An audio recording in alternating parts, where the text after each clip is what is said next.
बादशाह सलामत। ये कुछ नेक मराठा सरदार हैं जो हमारा साथ देना चाहते हैं। आलमपना, ये मराठा सरदार हमारी तरफ से संभा के खिलाफ जंग लड़ने को तैयार है। हमारा फतवा मिलते ही ये नेक मराठा सरदार हमारे खेमे में हाजिर हुए हैं। ये तो बस कुछ मराठा सरदार हैं। हमने तो सोचा था कि इतने सारे सरदार होंगे कि हमारी ये गुलाल बारी भर जाएगी। और भी आएंगे जहांपना।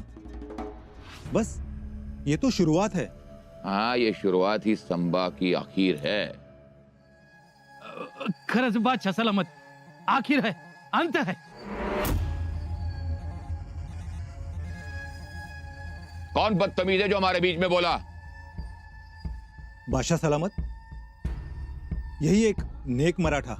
हाँ, बोलो बोलो बोलो। नेक मराठा है तो उसको बोलने का पूरा हक है। जरूर बोलो, खुल के बोलो। इतने साल की चुप्पी है, अब तो जरूर बोलना चाहिए। बोलो। नाम क्या बताया तुम्हारा? कान्होजी, मी कान्होजी, हे नागोजी, हे सुलतानजी आणि हे सगळे अजून भी आहेत। कान्होजी, हमारी मुलाकात पहले हुई है। अहो, ही माळ दिली होती तुम्ही, सन्मान केला होता माझा। तुम तो संभा के रिश्तेदार हो ना, फिर हमारा साथ क्यों देना चाहते हो? संभा के खिलाफ क्यों खड़े रहना चाहते हो? कारण वजह एकच, आमच्यावर लय अन्याय झालाय बघा। वतन काढून घेतले त्याने आणि परत माघारी बी देत नाही। अरे वो कौन होता है किसी का वतन जब्त करने वाला, छीनने वाला? अरे तुम लोग खुद के वतन के राजा हो, और वतन तुम्हारी बहादुरी की एक निशानी है, तुम्हारे खानदान की बहादुरी की एक निशानी है। अहो, काय सांगू आपण, वतन म्हणलं का पतनच करतोय बघा।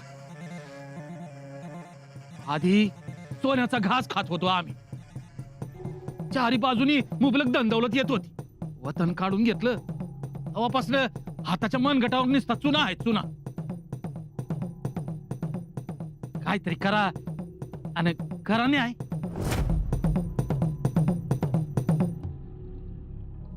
हम तुम्हें राजा बनाएंगे, जितना मांगा है उससे कहीं ज्यादा देंगे।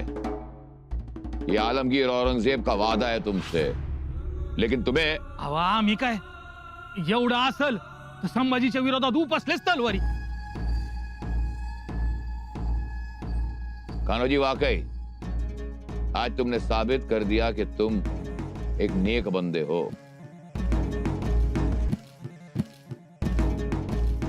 ये लो, आलमगीर की तरफ से एक छोटा सा नजराना, ये शर्फी आपस में बांट लो। आता तुम्हीच बघा, पागेत घोडा नाही, खुंटीवर खोगीर नाही, काय समजायचं?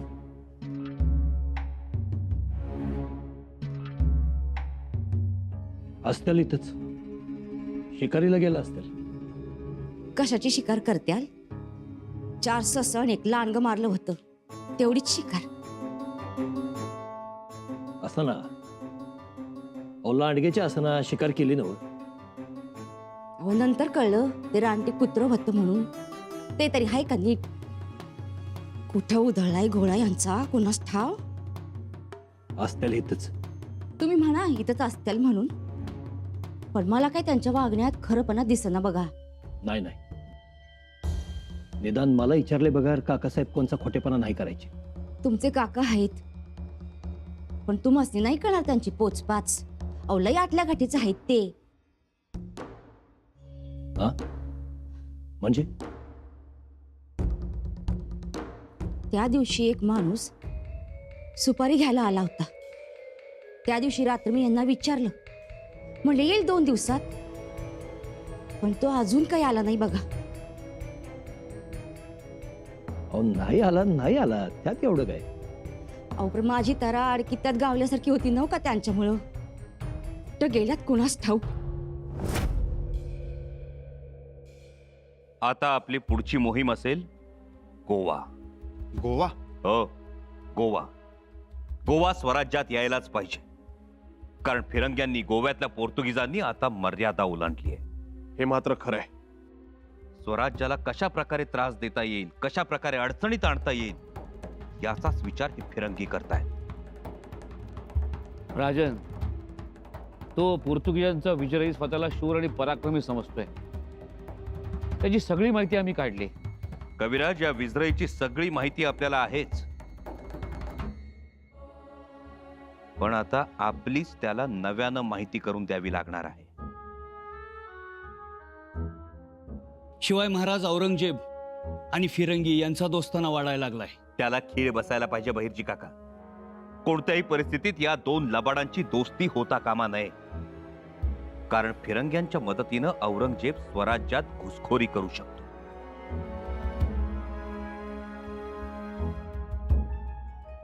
म्हणूनच गोव्यात उतरून आपण आधी फिरंग्यांचं उच्चाटन केलं पाहिजे. त्या फिरंग्यास जमीनदोस्त केलं तर त्या औरंगजेबास नक्कीच मोठी भीती बसेल. पेशवे आक्रमण हे ठरलेलं आहे. फौजेला खबरदार करा. जी. शिवाय डिचोलीस शहजादा आहेच. पण यावेळी तो आपल्या सोबत नसणार. मग राजे, आम्ही ज्यावेळी गोव्याकडे प्रस्थान करू त्यावेळी शहजादा अकबर दिल्लीच्या रोखानं निघाला असेल. सोबत असतील राणा दुर्गादास आणि आपली 15,000ची फौज. राजन, असं झालं तर असंच होणार. मग तर हे औरंगजेबासाठी मोठं आव्हान असेल. कविराज, आता आम्ही त्याच्या शेपटाला आग लावली. एका बाजूला राजपुतान्यातून उठाव होईल. राजपुतान्यात आपली फौज आहे. ती राजपुतांच्या फौजेसह दिल्लीचं तख्त काबीज करण्यासाठी दिल्लीच्या रोखानं कूच करेल. दुसरीकडे आम्ही आदिलशाह आणि कुतुबशहाला हिम्मत देऊन औरंगजेबाच्या विरोधात उभं करू. औरंगजेब चारी बाजूनी घेरला जाणार एवढं निश्चित. पण त्याआधी जसं सिद्धीला मार दिला तसं या फिरंग्यांना आम्ही गोव्यात कोंडून मारणार.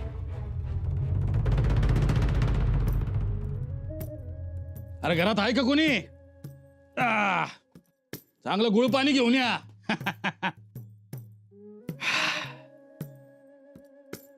अरे कोणी आहे का नाही?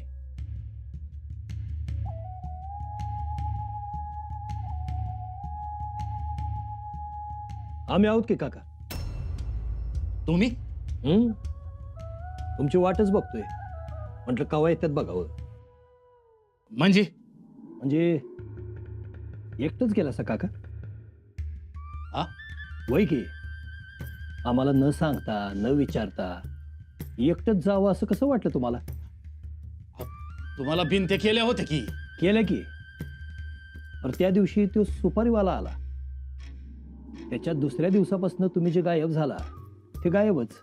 हे बघा गणोजीराव, आणि काका, कोणची सुपारी हे कळलंय बरं का आम्हाला.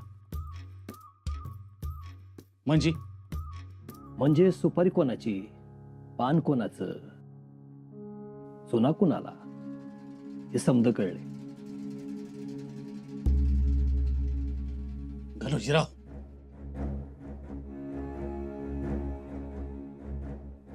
शेवटी केला मनाचा हिया आणि गेलो बादशाह सलामतांच्या दरबारात. बादशाकडे? कुठवर मुस्कट डाबी सहन करायची. मग अहो कान्होजी काका, तू अहो, आपण आपल्या मनाचं राज. आणि गेल्या आठवडाभर हातावरची रेषा ठळक झाली होती. सारखी डुशी मारत होती. शेवटी दम नाही निघाला, गेलोच.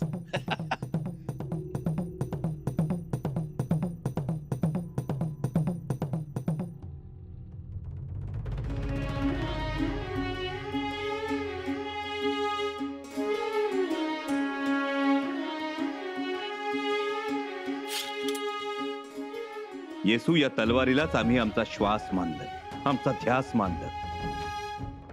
रयतेच्या सुखासाठी या तलवारीची धार आम्ही कधीच कमी होऊ दिली नाही. साधी माशी जरी सहज बसली तर तिचाही तुकडा पडावा अशी धार. तलवारीला धार, मनात चित्त्याची चपळाई आणि अंतःकरणात शिवविचार. यामुळे भीती हा शब्द कधी आमच्या जवळपासही फिरकू शकला नाही. म्हणूनच आम्हाला लढायांची, मोहिमांची, युद्धांची धास्ती वाटत नाही. आम्हाला आदिलशाह कधी मोठा वाटला ना, सिद्धी ना फिरंगी. अगदी औरंगजेब स्वतःला जरी आलमगीर, शहनशाह, बादशाह म्हणून घेत असला तरी त्याचं मोजमाप आम्ही शेंदारडा शिपाई म्हणूनच करतो. कारण तो वीरासारखा समोर येऊन कधीच लढत नाही. त्याच्या मनात कायम धोका, कायम फरेब आहे. आणि म्हणूनच आम्हाला या आक्रमणांची चिंता नाही. राजे, बघा, परवा निळोपंत पेशव्यांनी मुंबई प्रांतात धुमाकूळ घातला. घारापुरीचं बेट आपल्यासाठी महत्वाचं होतं. ते आपण अरबांकडून विकत घेतलं. त्यामुळं कुलाब्याच्या दर्यावर आपली बारीक नजर राहील. हबीब बगदादीनं सुद्धा मोठ्या मनानं ते बेट आम्हाला दिलं. राणीसाहेब, यामुळं अनेक गोष्टी साध्य होणार आहेत. औरंगजेब स्वराज्याच्या सीमेवर उभा आहे म्हणून आम्ही घाबरलोय असं नाही, मुळीच नाही. उलट आम्ही इराणच्या शहाशी बोलणी सुरू केली. आज मक्का इथं आपला सौदार्याचा व्यापार सुरू झालाय. अरबस्तानात विकत घेतलेल्या बेटावर मराठमोळ्या जहाजांचा नांगर पडतो. ही आमच्यासाठी आनंदाची बाब. राणीसाहेब, आपली 20,000ची फौज आज राजपुतान्याच्या सीमेवर उभी आहे. ती राणा दुर्गादासाची वाट बघते. आम्ही हे सगळं करू शकतो, लीलया करू शकतो, कारण आमच्या देहात शिवविचारांचा पीळ आहे. फक्त काय? येसू ज्याप्रमाणे भुंगा कठीणातलं कठीण लाकूड पोखरतो, त्याचा भुगा करतो, पण त्याच भुंग्याला कमळाच्या कोमल पाकळ्या मात्र भेदता येत नाही. आमचंही तसंच. नात्यांच्या हळव्या पाकळ्या, भावनांच्या कोमल पाकळ्या भेदणं आम्हाला कठीण जातं. उद्या आपल्या जीवाभावाचीच माणसं आमच्या समोर शत्रू म्हणून उभी ठाकली तर? येसू, आम्हाला सगळं काही शक्य आहे, सगळं काही आमच्यासाठी सोपं आहे. पण हे भावनांचं राजकारण मात्र आमच्यासाठी कठीण, महाकठीण. हे बरोबर केलं नाही काका तुम्ही. काय बरोबर केलं नाही? बादशाकडे गेला तुम्ही. बादशाकडे जायला नको होतं काका. मग कोणाकडे जायला पाहिजे होतं ते तरी सांगा. रायगडाला जायचं नाही, राजांना भेटायचं नाही, विषय काढायचा नाही, आणि काढला तर धमकावणी शिरास्त आणणार ते. हो का? हा, म्हणजे आई जीव घाल ना आणि बाप भीक मागू दे ना, अशी धरा. आता एवढं सगळं असल्यावर काय करायला पाहिजे होतं मी? थांबायला पाहिजे होतं, धीर धरायला पाहिजे होता. अजून किती धीर धरायचा? अंगावर वारूळ चढायची पाळी आली. काका, तुम्ही लांबचा विचार करत नाही. लांबचा विचार तुम्ही करत नाही गणोजीराव. लांबचा विचार करायला लागला का मध्ये रायगड येतो. पुढचं दिसणं पण आहे का नाही तशी परिस्थिती? हा, मधी बादशाची छावणी येण्यापेक्षा रायगड आलेला कवाबी चांगलाच की. अहो, चांगलं तुम्हाला, आम्हाला कसलं चांगलं? काका साहेब, आणि गणोजीराव, बादशाह मोर काय मी एकटाच उभा नव्हतो. लय जण होती, चिडलेली, रागवलेली, टिचलेली. कोण कोण होते काका साहेब? आता एक होता का दोन होते तेव्हा मोजायचं. लय जण होती. आलमगीर म्हणाल बरं का, आलमगीर म्हणाल न्याय करीन, वतन मिळवून देणार आणि पुन्हा राज करणार तुम्हाला.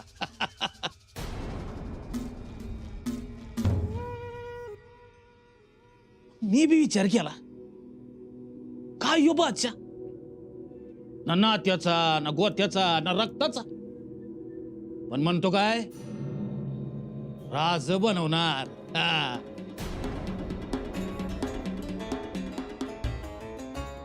काका, माझा ऐका.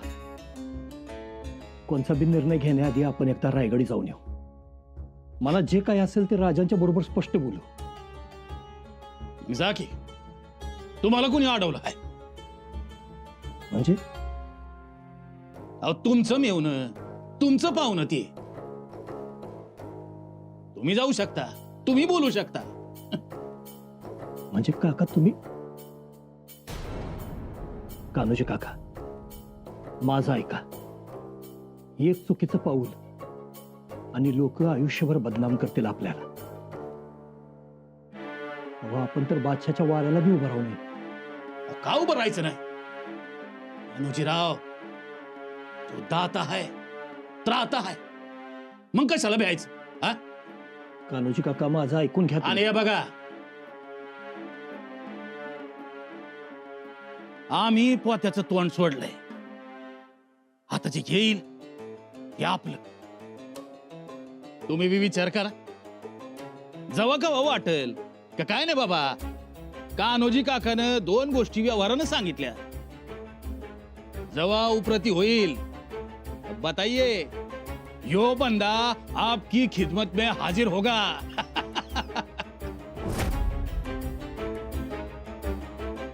येसू बोलण्यासारखं काय आहे त्यात? आणि तसंही न बोलता तुम्हाला आमच्या मनातल्या गोष्टी कळतात. कळतात राजे, परंतु या आघाडीवर तुम्ही चिंता करू नका. येसू, जी राजे, तुम्ही निर्धास्त राहा. येसू, या क्षणाला आम्ही खरंच निर्धास्त झालो. आणि आम्हाला आजच नाही, फार पूर्वीपासून खात्री होती की हे भावनांचं राजकारण तुम्ही हिकमतीनं पार पाडा. आम्ही सुद्धा तुम्हाला ओळखून आहोत. तुम्ही कवी आहात.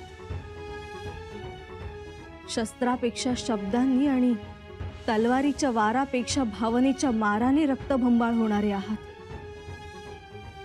येसू, राजे, हळवेपणा हे तुमचं आभूषणही आहे. पण राणीसाहेब, तेच आम्हाला टोचत राहतं, तकलीफ देत राहतं. राजे, तुमच्या एवढं आम्हाला काही समजत नाही. परंतु एक, तुमच्या काव्यात जीवन नाही तर जीवनात काव्य आहे. आणि म्हणूनच तुमच्या जीवन रसात अमृताची गोडी आहे. तुमच्या काव्यात जीवन नाही तर जीवनात काव्य आहे. आणि म्हणूनच तुमच्या जीवन रसात अमृताची गोडी आहे. हो येसू, पण फांदीशिवाय असणाऱ्या आणि गगनात झेपावणाऱ्या उंच उंच नारळीच्या झाडावर चढण्याचं धाडसच केलं नाही तर नारळातलं अमृततुल्य पाणी मिळणार तरी कसं? राजे, अहो आम्ही कोकणातल्याच आहोत. नारळीच्या उंच उंच झाडांचं आम्हाला कसलं कौतुक.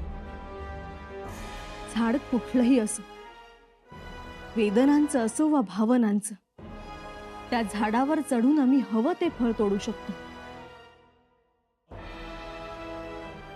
ती खात्री आम्हाला आहेच. परंतु आमची एक इच्छा आहे. या भावना, ही नातीगोती तुमचा पायगुंत होऊ नये. औरंगजेबाचं आक्रमण परतवून लावेपर्यंत तरी या गोष्टीपासून तुम्हाला सावध राहावं लागेल. आम्ही सावध राहूच, पण येसू, तुम्हाला मात्र या लोकांच्या वाटेत सतत पाय रोवून उभं राहावं लागेल. आम्ही उभ्या राहू राजे, त्याबद्दल आपण चिंता करू नये.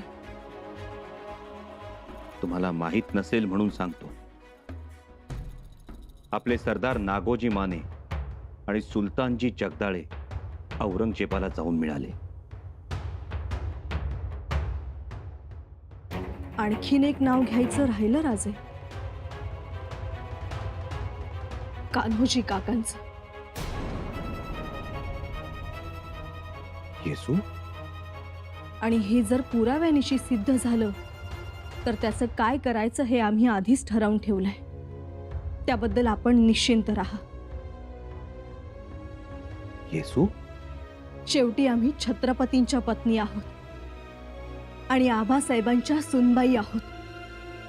भावनांची गल्लत होऊ देणार नाही एवढं मात्र नक्की.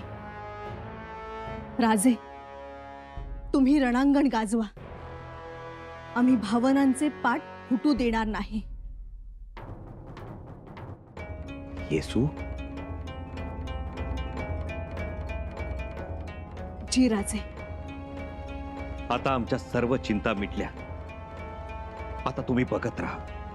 शत्रू गलित गात्र होईल अशी आमची तलवार रणात फिरेल आणि रणांगणाचाही थरका पुढेल. असाच आमचा पराक्रम असेल.